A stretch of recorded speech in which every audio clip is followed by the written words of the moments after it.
Shalom, selamat pagi Bapak Ibu Saudaraku yang dikasihi Tuhan. Jumpa lagi dalam ibadah hari ini. Apa kabar semuanya? Kami berdoa semuanya Bapak Ibu Saudaraku dalam kondisi yang sehat, dalam penyertaan Tuhan. Mari kita siapkan hati kita datang di hadirat Tuhan. Kita tundukkan kepala kita bersama-sama, kita akan bersatu di dalam doa. Bapa, kami bersyukur untuk anugerah-Mu dalam hidup kami. Sungguh oleh karena kasih-Mu Tuhan, kami boleh beribadah hari ini. Kami dalam kondisi yang sehat, kuat, dan senantiasa disertai oleh Tuhan. Terima kasih yang berkelimpahan dari hati kami yang paling dalam.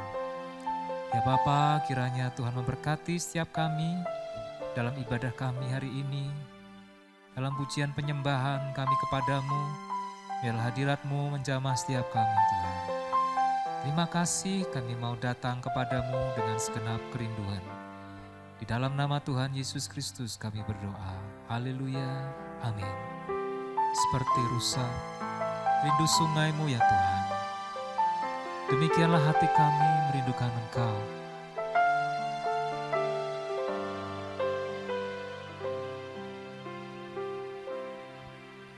Seperti rusa rindu sungai-Mu, jiwaku rindu Engkau. Kaulah Tuhan hasrat hatiku, ku rindu menyembah-Mu. Seperti rusa rindu, seperti rusa rindu sungai-Mu, jiwaku rindu Engkau. Kaulah Tuhan hasrat hatiku, ku rindu menyembah-Mu.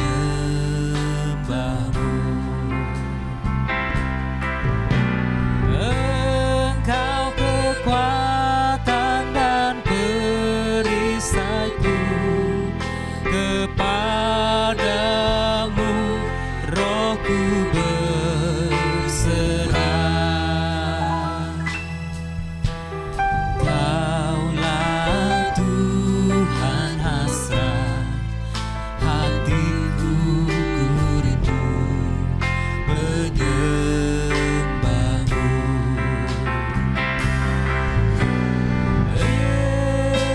Yesus, Yesus, Kau berarti bagiku.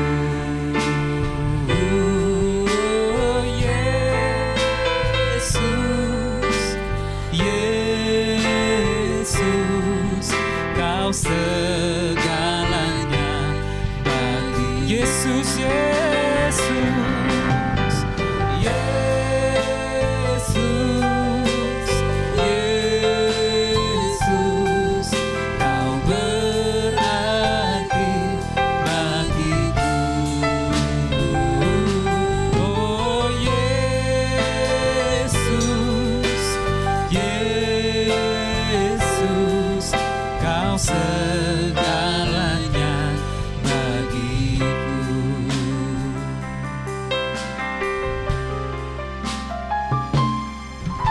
Seperti rusa rindu sungai-Mu, jiwaku rindu Engkau. Kaulah Tuhan hasrat hatiku, ku rindu menyembah-Mu. Engkau kekuatan, Engkau kekuatan dan perisaiku, kepadamu rohku berserah.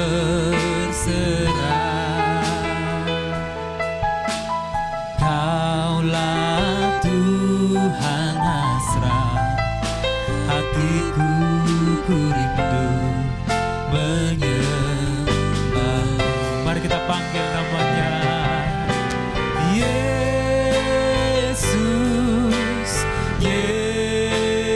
Yesus, Kau berarti bagiku.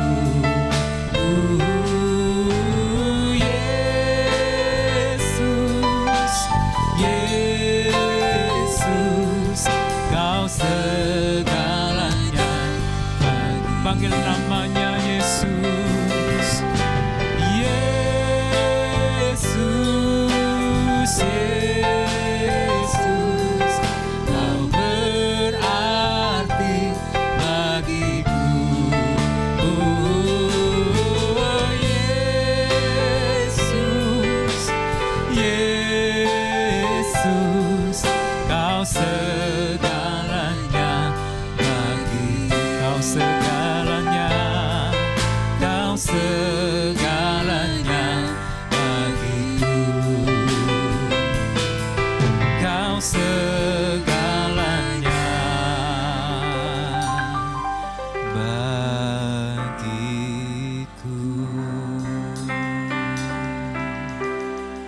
Kau segalanya bagi kami Tuhan. Terima kasih atas hadirat-Mu yang ada di tengah-tengah kami. Kami rindu memuji Engkau dengan penuh sukacita. Terima kasih Bapa. Haleluya. Amin. Bapak Ibu jemaat Tuhan, mari kita memuji Tuhan dengan sukacita. Berkat anak cucu kita bila kita setia kepada Tuhan. Kami percaya sesuai firman Tuhan, bahwa orang yang percaya kepada Tuhan, hidupnya akan dipimpin oleh Tuhan. Akan penuh dengan berkat-berkat rohani di kerajaan surga. Begitu besar kasih Allah pada kita, diberkatilah anak cucu kita di mana-mana. Tuhan mengubah miskin dan menjadikan kaya. Dia merendahkan dan meninggikan juga. Berbahagialah bagi orang yang percaya. Anak cucunya pasti tidak akan meminta-minta, karena Allah menggenapi firman-Nya. Mustahil bagi orang percaya. Begitu besar kasih Allah pada kita. Diberkatilah anak cucu kita di mana-mana. Tuhan mengubah miskin dan menjadikan kaya. Dia merendahkan dan meninggikan juga. Berbahagialah bagi orang yang percaya. Anak cucunya pasti tidak akan meminta-minta, karena Allah menggenapi firman-Nya. Tiada yang mustahil bagi orang percaya. Berbahagialah, berbahagialah bagi orang yang percaya. Anak cucunya pasti tidak akan meminta-minta, karena Allah menggenapi firman-Nya. Tiada yang mustahil bagi orang percaya. Tiada yang mustahil bagi orang percaya. Tiada yang mustahil bagi orang percaya. Haleluya, tiada yang mustahil bagi orang yang percaya.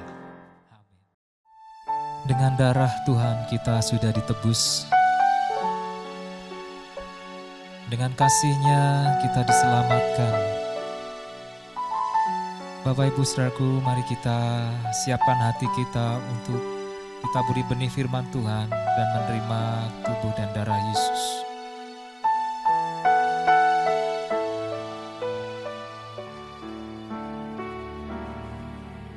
Dengan darah-Mu Kau tebus dosaku, dengan nyawa-Mu Kau tukar hidupku. Kini aku sepenuhnya milik-Mu. Akulah hamba-Mu. Dengan darah-Mu Kau tebus dosaku, dengan nyawa-Mu Kau tukar hidupku.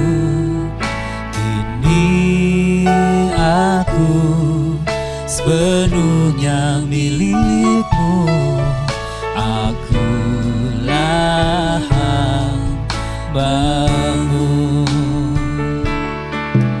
Yesus, Yesus, Yesus, ku berseru.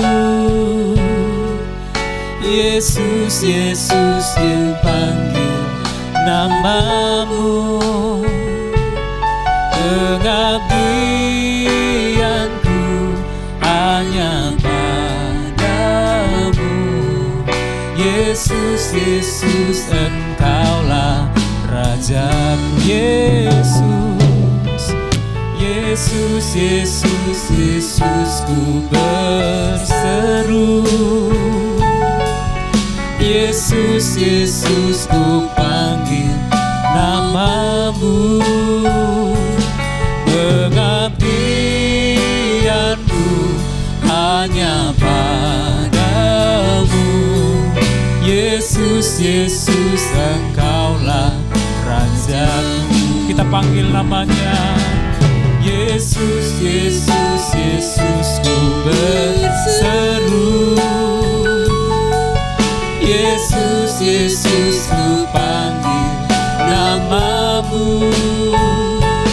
Pengabdianku hanya pada-Mu. Yesus, Yesus, Engkaulah Rajaku. Yesus, Yesus, Engkaulah Rajaku. Yesus, Yesus, Engkaulah Rajaku.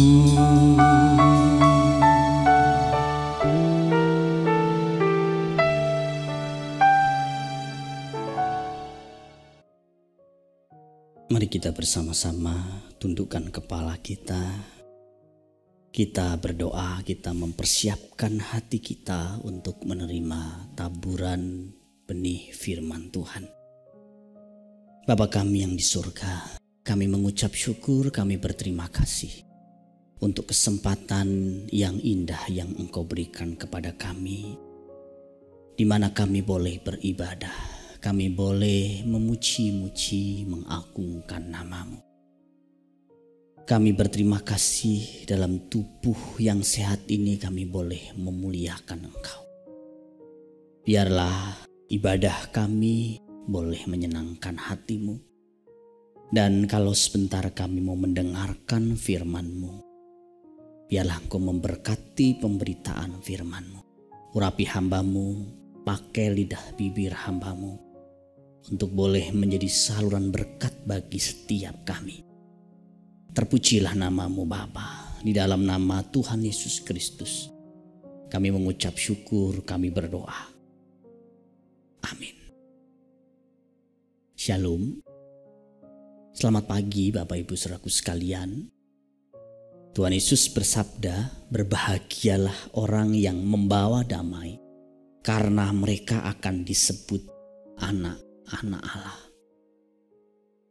Dalam hubungannya dengan sesama, pada dasarnya manusia dapat dikelompokkan dalam 3 golongan.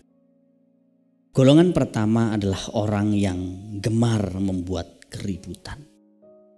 Golongan yang kedua adalah orang yang membawa damai. Dan golongan yang ketiga adalah orang di antara yang pertama dan yang kedua, yang disebut dengan orang yang cinta damai. Kita akan melihat satu persatu apa yang dimaksud dengan tiga golongan manusia tersebut dan bagaimana hubungannya dengan tanggung jawab panggilan untuk membawa damai di tengah-tengah dunia ini. Golongan pertama disebut dengan orang yang gemar membuat keributan. Kita biasanya menyebutnya dengan troublemaker. Orang Betawi menyebutnya dengan biang kerok. Artinya biang dari masalah, biang dari keributan atau konflik yang muncul. Orang-orang seperti ini biasanya dipakai oleh iblis untuk menebar benih-benih kebencian, perpecahan, permusuhan, sampai kadang-kadang terjadi perang, baik perang antar suku, antar wilayah, bahkan sampai perang dalam arti dunia. Iblis yang menebar benih kebencian tersebut, benih permusuhan tersebut. Melalui tulisan-tulisan, ucapan, kata-kata, termasuk melalui pesan mimbar seperti ini, iblis bisa menebarkan benih kebencian, benih permusuhan, benih perpecahan dan peperangan. Sepertinya Bapak Ibu Saudaraku sekalian, orang-orang golongan pertama ini selalu ada di tempat di mana terjadi keributan atau konflik. Untuk apa dia di sana? Bisa dia di sana karena dia yang memantik keributan tersebut. Bisa juga dia tidak memantik keributan, tapi dia menyiramkan bensin pada keributan yang sebenarnya awalnya kecil saja. Akhirnya api konflik menjadi membesar dan membakar seluruh rumah atau bangunan. Itu terjadi karena ada kelompok orang yang pertama ini yang kalau tidak menjadi penyebab atau pemicu kebakaran, dia yang menyiramkan bensin pada api atau kebakaran kecil sehingga kebakaran menjadi meluas. Tipe golongan pertama ini modelnya juga macam-macam. Dari yang paling halus sampai paling kasar. Dari preman pasar sampai pembicara di mimbar. Di zaman atau di era media sosial ini kita bisa melihat. Pembicara mimbar pun bisa kasar, provokatif pesan-pesannya. Sifatnya merendahkan, menjelekkan, menghina. Itu pesan-pesan yang disuntikkan di sana, yang disampaikan di sana membuat orang terbakar emosinya. Yang membuat orang akhirnya marah, terprovokasi, dan terjadilah keributan. Dalam lingkup yang paling kecil ya keluarga. Ada orang-orang yang memang di dalam keluarga pun menjadi troublemaker, biang kerok. Di gereja juga ada orang-orang seperti itu. Di masyarakat di mana kita tinggal juga ada. Selalu ada orang-orang yang dipakai oleh iblis untuk menebar benih-benih kebencian, benih permusuhan, benih perpecahan. Anehnya Bapak Ibu Saudaraku sekalian, orang-orang seperti itu pesan-pesannya, acara-acaranya diminati. Kita bisa melihat di dalam konten-konten mereka di media sosial. Jelas-jelas kontennya negatif, provokatif. Tapi yang lihat banyak, ribuan, puluhan ribu, bahkan jutaan. Sementara konten-konten di media sosial yang sifatnya edukatif malah sangat sedikit peminatnya. Kenapa? Karena manusia itu aneh. Manusia itu memang punya kecenderungan mendengar, melihat, membicarakan hal-hal yang buruk hal-hal yang jelek tentang sesamanya. Kalau sudah jadi korban, nanti dia baru bisa merasakan betapa tidak enaknya kalau seseorang jadi korban di sana. Alkitab memerintahkan, mengingatkan kita untuk menjauhi mereka. Karena hal-hal yang buruk itu menular, Bapak Ibu Saudaraku sekalian. Demikian juga tentu hal-hal yang baik. Kalau kita bergaul, menghabiskan waktu bersama dengan mereka, maka apa yang menjadi kebiasaan mereka, sifat-sifat buruk mereka yang suka memprovokasi, menjelekkan orang, menghina, merendahkan, itu juga nanti akan kita lakukan, akan nempel pada diri kita. Itu yang Alkitab ingatkan. Misalnya dalam Amsal pasal 22 ayat 24-25. Janganlah bergaul dengan orang yang suka marah dan cepat naik darah. Nanti engkau akan meniru dia dan tidak bisa lagi menghilangkan kebiasaan itu. Kita akan meniru kebiasaan dia suka marah dan naik darah itu. Termasuk ya yang lain-lain juga, kebiasaan untuk ngomong jelek, ngomong kotor itu akan kita tiru. Pergaulan yang buruk merusakkan kebiasaan atau akhlak yang baik. Jadi kebiasaan kita sudah baik, kita bangun bertahun-tahun, terlatih bertahun-tahun. Akhlak kita, sifat watak kita yang baik yang kita bangun bertahun-tahun, rusak dalam hitungan mungkin hari, hitungan bulan, karena pergaulan kita yang buruk dengan orang-orang yang punya kebiasaan atau akhlak yang buruk.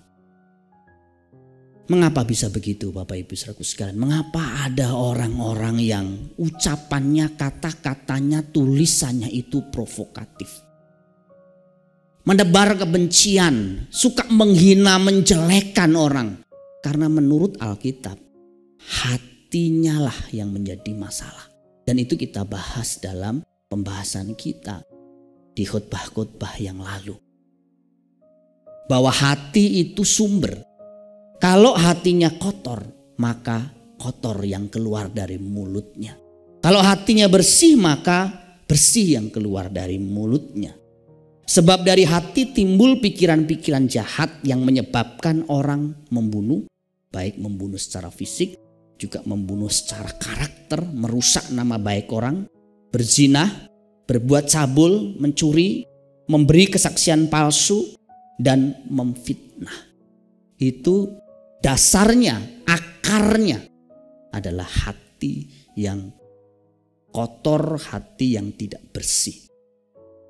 Penulis kitab Ibrani juga mengingatkan bahwa kalau hati seseorang sampai tumbuh akar pahit, maka akan muncul atau akan menimbulkan yang namanya kerusuhan dan akan mencemarkan banyak orang. Orang kalau hati sudah pahit, dua itu akan muncul ke permukaan. Dia akan membuat atau menimbulkan kerusuhan, akan jadi biang rusuh, troublemaker atau biang kerok, atau dia akan mencemarkan banyak orang. Terjemahan lainnya, dia akan meracuni banyak orang.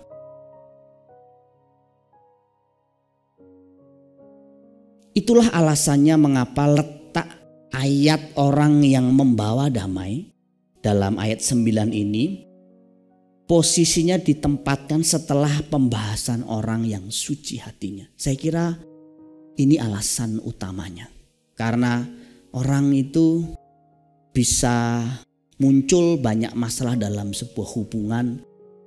Kedamaian tidak akan pernah bisa terbangun, kerukunan tidak akan pernah bisa terbangun selama hati seseorang itu dipenuhi dengan kotoran. Banyak intrik, penuh dengan tipu daya, tidak tulus, serakah, sombong. Itu akan memantik banyak keributan. Tapi kalau orang rendah hati, orang tulus ya, dimanapun kita berada, kita akan mempererat hubungan. Dalam hubungan suami istri, hubungan dengan keluarga, hubungan dengan teman-teman gereja, teman-teman kerja kita, ketulusan itu penting sekali. Hati yang bersih itu penting sekali. Tapi kalau sebuah hubungan sudah di belakangnya banyak intrik, tidak tulus, tidak murni, Bapak Ibu Saudaraku sekalian, itu akan mendatangkan masalah-masalah yang tidak perlu di kemudian hari. Iblis akan memakai itu nanti untuk menghancurkan hubungan tersebut.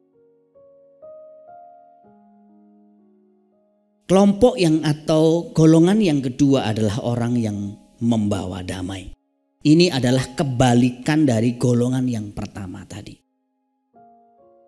Kalau golongan yang pertama tadi adalah orang-orang yang dipakai iblis menebarkan benih-benih kebencian, permusuhan, perpecahan melalui kata-kata atau ucapan atau tulisannya, maka kelompok orang yang kedua ini yang membawa damai ini adalah orang-orang yang diutus Tuhan, dipakai Tuhan untuk menebarkan benih cinta kasih, benih damai sejahtera, kesejukan, benih perdamaian.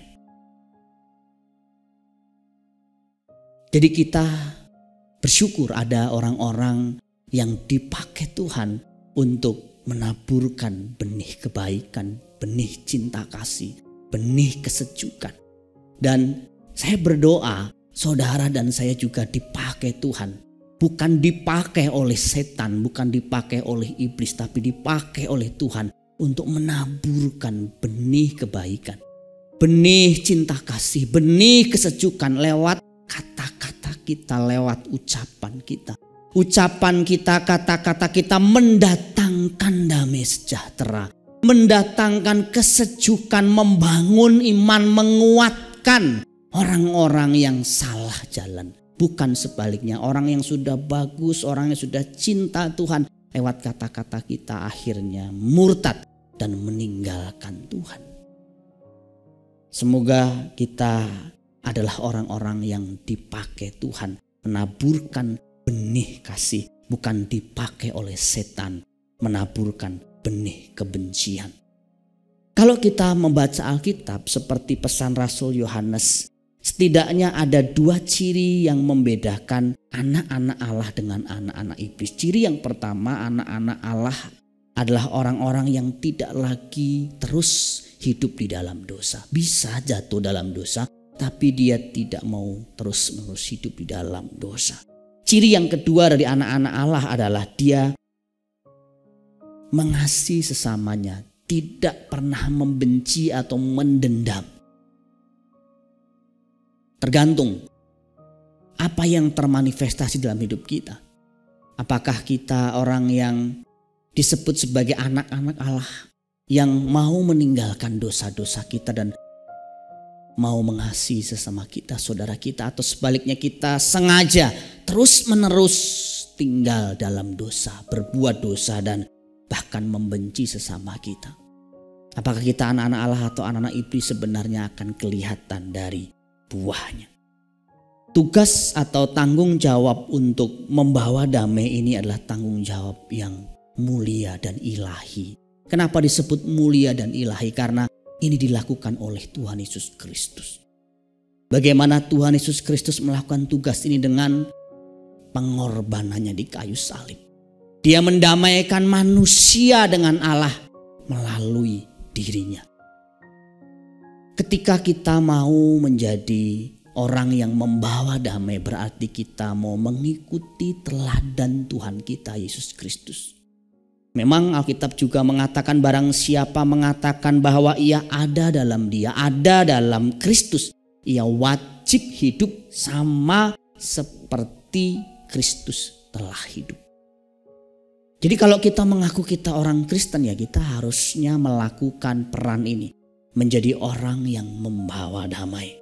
Bukan menjadi orang yang membuat keonaran atau keributan dimanapun Tuhan menempatkan kita. Dalam Alkitab panggilan ini sejajarkan dengan menjadi garam dunia dan panggilan hidup kudus. Dan itu kita bisa lihat misalnya dalam Markus pasal 9 ayat 50. Hendaklah kamu selalu mempunyai garam dalam dirimu dan selalu hidup berdamai yang seorang dengan yang lain. Ibrani 12 ayat 14, berusahalah hidup damai dengan semua orang dan kejarlah kekudusan, sebab tanpa kekudusan tidak seorang pun akan melihat Tuhan. Kita melihat di sini bahwa hubungan yang beres, hubungan yang murni, hubungan yang harmonis dengan sesama itu penting sekali. Sama pentingnya dengan kita menjadi garam dunia, sama pentingnya dengan kita mengejar kekudusan. Bahkan di bagian lain Tuhan Yesus mengatakan, kalau kamu mempersembahkan korban, kemudian kamu teringat dengan kesalahan saudaramu, atau ada ganjalan dalam hatimu terhadap saudaramu, kamu harus bereskan dulu. Setelah beres baru kamu boleh lanjutkan kembali kegiatan ritualmu. Kegiatan ritual itu penting. Ibadah, berdoa, memberi, melayani pekerjaan Tuhan itu penting. Tapi Tuhan mau hati kita beres waktu kita melakukan. Bereskan dulu, baru kita melakukan hal demikian atau bersamaan. Jangan begini ya Bapak Ibu saudaraku sekalian, dalam banyak kasus kan misalnya kita mau asyir, kita mau melakukan pelayanan pekerjaan Tuhan, kita break sebentar ributnya. Udah mau sampai gereja nih, kita ketahuan sama Pak Pendeta, kita break dulu ya, kita gencatan senjata dulu. Nanti kalau sudah kelar pelayanannya pulang ke rumah berantem lagi. Bukan begitu. Itu tidak sesuai dengan firman Tuhan. Kita bereskan, memaafkan, mengampuni, dan kita melayani dengan hati yang benar, hati yang bersih. Menurut Alkitab, kerukunan adalah kunci kita menerima berkat Allah yang sempurna, berkat Allah yang maksimal. Dalam Mazmur pasal 133 ayat 1-3 disebutkan di sana, sungguh alangkah baiknya dan indahnya apabila saudara-saudara diam bersama dengan rukun, sebab kesanalah Tuhan memerintahkan berkat kehidupan untuk selama-lamanya. Jadi kita lihat di sini bahwa kerukunan itu baik dan indah di mata Tuhan, juga di mata sesama kita. Tuhan senang kalau kita rukun. Tuhan senang kalau kita ini harmonis. Tuhan akan perintahkan berkat di mana ada keluarga-keluarga yang harmonis, ada gereja yang hubungannya harmonis, ada kakak adik yang hubungannya harmonis, suami istri yang hubungannya harmonis.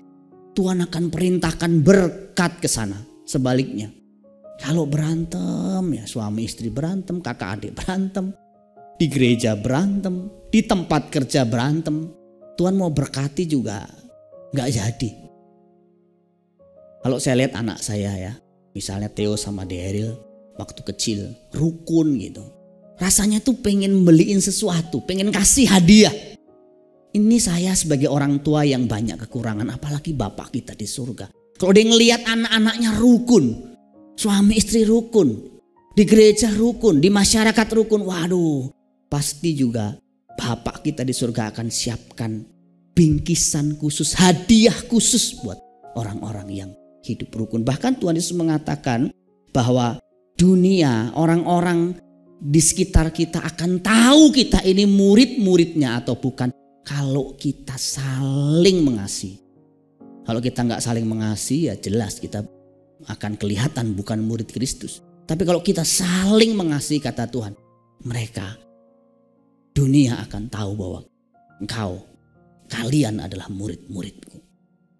Kalau orang Kristen berantem terus ya. Orang yang lihat orang Kristen tuh cirinya suka berantem katanya. Sampai kadang-kadang pendeta juga berantem, hamba-hamba Tuhan berantem. Nah kalau pendeta berantem, hamba Tuhan berantem, bagaimana dengan jemaatnya? Saya pernah membaca satu ilustrasi lucu. Satu kali bapaknya lagi tidur siang, kemudian anaknya ribut main di pekarangan. Bapaknya bangun dimarahin. Kamu ribut, bapak lagi tidur, diam. Terus anaknya sih jawab enak saja. Dia bilang gini, tapi Pak, aku kan lagi main pendeta-pendetaan.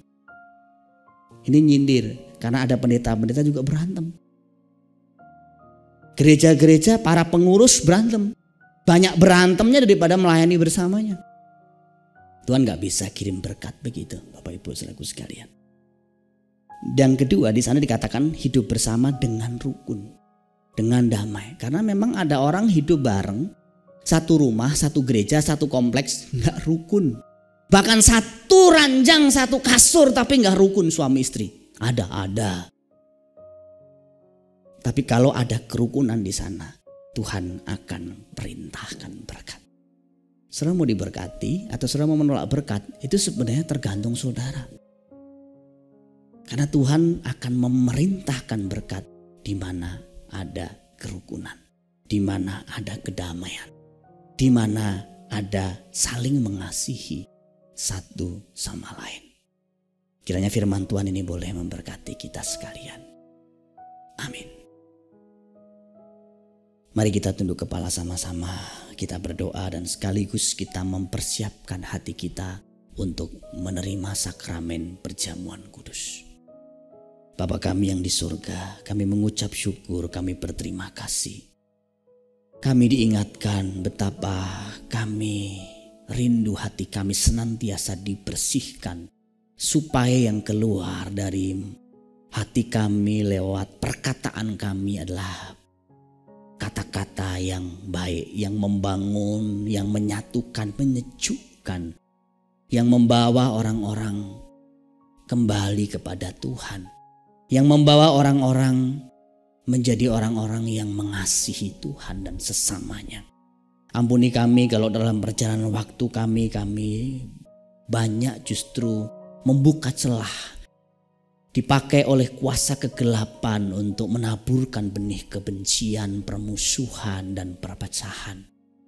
Pakailah kami menjadi alat-Mu ya Bapa, alat untuk menyatakan cinta-Mu, kasih-Mu kepada dunia yang gelap ini.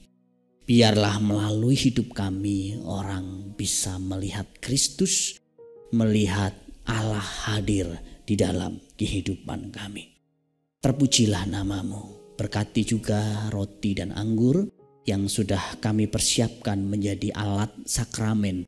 Biarlah roti dan anggur ini juga pengganti roti dan anggur ini menjadi alat untuk kami melakukan sakramen perjamuan kudus. Dan kami diingatkan betapa besar cinta kasih-Mu kepada kami. Terpujilah nama-Mu Bapa. Di dalam nama Tuhan Yesus Kristus kami mengucap syukur, kami berdoa. Amin. Bapak Ibu saudaraku sekalian, Bapak Ibu yang sudah mempersiapkan roti dan anggur atau pengganti roti dan anggur bisa bersama-sama dengan saya melakukan sakramen perjamuan kudus.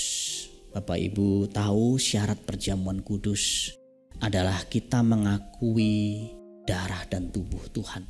Kita mengakui Yesus Kristus sebagai Tuhan dan Juru Selamat kita. Kita persiapkan hati kita, Bapak Ibu yang diingatkan akan dosa, kesalahan tertentu, minta ampun sama Tuhan. Minta Tuhan layakkan. Biarlah setiap kali kita melakukan ini kita diingatkan betapa besar cinta kasih Tuhan. Kita diampuni, kita disucikan. Kita ditebus dari segala dosa dan pelanggaran kita. Dan sekarang kita menjalani kehidupan yang baru. Bukan karena kekuatan kita, tapi karena kasih karunia Tuhan. Dan Tuhan akan menolong kita untuk melakukan firman-Nya, melakukan kehendak-Nya. Salah satunya adalah untuk menjadi orang yang membawa damai. Di tengah-tengah masyarakat yang mungkin penuh dengan gejolak, penuh dengan perpecahan dan keributan, kita hadir di sana untuk membawa kesejukan. Mari, kalau Bapak Ibu sudah mempersiapkan, angkat roti di tangan kanan saudara atau pengganti dari roti. Angkat di tangan sebelah kanan dan dengarkan firman Tuhan. Sebab apa yang telah kuteruskan kepadamu telah aku terima dari Tuhan, yaitu bahwa Tuhan Yesus pada malam waktu Ia diserahkan mengambil roti, dan sesudah itu Ia mengucap syukur atasnya. Ia memecah-mecahkannya dan berkata, inilah tubuhku yang diserahkan bagi kamu. Perbuatlah ini menjadi peringatan akan aku. Bukankah roti yang kita pecah-pecahkan adalah persekutuan dengan tubuh Kristus? Amin. Mari kita makan dengan iman dalam nama Tuhan Yesus Kristus.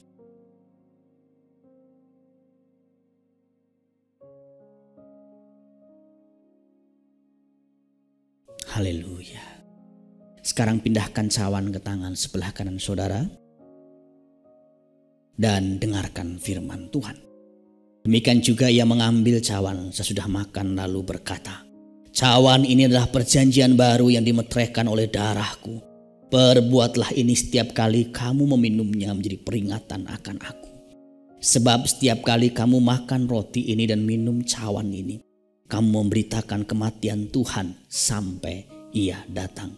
Bukankah cawan pengucapan syukur yang atasnya kita ucapkan syukur adalah persekutuan dengan darah Kristus?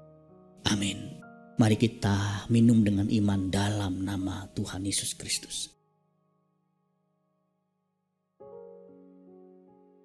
Mari kita angkat tangan kita sama-sama secara pribadi, kita mengucap syukur untuk berkat keselamatan, anugerah keselamatan yang Tuhan limpahkan bagi kita. Berkat terbesar dalam hidup kita. Ketika segala dosa kita diampuni, segala pelanggaran kita tidak diperhitungkan Tuhan lagi. Terima kasih Bapa, terima kasih. Dan sekarang arahkan tanganmu, terimalah berkat Tuhan. Tuhan memberkati engkau dan melindungi engkau. Tuhan menyinari engkau dengan wajahnya dan memberi engkau kasih karunia. Tuhan menghadapkan wajahnya kepadamu dan memberi engkau damai sejahtera. Terimalah berkat kasih karunia itu dari Allah Bapa kita di surga, kasih sayang dari Tuhan Yesus Kristus serta pimpinan penyertaan Roh Kudus memimpin menyertai hidupmu mulai hari ini sampai Maranatha. Tuhan datang kedua kali menjemput kita sekalian dalam awan-awan permai. Sama-sama yang diberkati, kita berkata amin. Selamat pagi, ibadah selesai. Tuhan Yesus memberkati kita sekalian.